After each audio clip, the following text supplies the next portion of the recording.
Ako si Mirna Tango, taga dito sa Cabaritan West, Ballesteros, Cagayan. Nagtatrabaho ako bilang sales lady ng store. Nag-aalaga ng baboy. Since 2006, ma'am. Nandyan na po kami kay Servico. Marami na.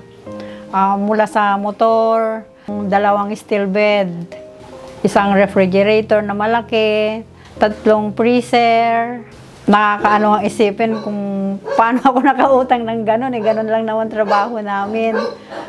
Saka malaki ang naitutulong ng kay Servico sa amin. Dahil sa mga motor na hinihiram namin sa kanila, nagagamit namin sa araw-araw naming pambumuhay. Ang mga motor po, nilalagay po namin sa kalong-kalong, ginagamit po yun sa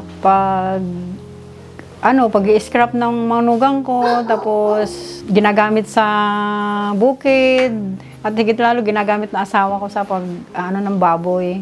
Pinagkakargahan niya ng baboy, panagbubuhat ng baboy. Si kay Servico po kasi, mababait ng mga empleyado, at maunawin sila. Pag na-late kami minsan sa paghuhulog, naiintindihan nila kami. Kaya doon kami lagi kay Servico. Minsan, pag walang bayad, nakikiusap ka lang, maintindihan ka nila. Kaya hanggang ngayon, kay Servico pa rin kami. Nagpapasalamat ako ngayong taon kasi awa ng Diyos, masigla pa rin kami mag-asawa. Ang wish sa Pasko, siyempre ma'am, ang wish ko sa Pasko, sana magkaroon ng magandang regalo ngayong Pasko. Ma'am Mirna, yan din po yung wish namin para sa inyo, na matupad din kung ano yung hinihiling nyo ngayong Pasko. Kaya bilang pasasalamat po namin sa inyong pagtangkilik sa aming mga produkto, gusto po namin na maghatid ng saya sa iyo at sa inyong buong pamilya. Kaya sana po, tanggapin niyo po yung aming munting sorpresa mula kay Servico.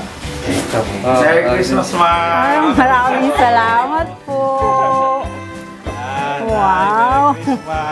Salamat po! Merry Christmas pa na. Wow! Madami kong gift! Merry Christmas eh! Wow! Salamat po! Welcome po.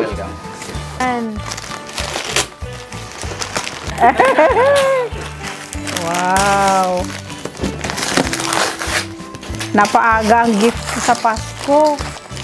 Salamat po kay Servico.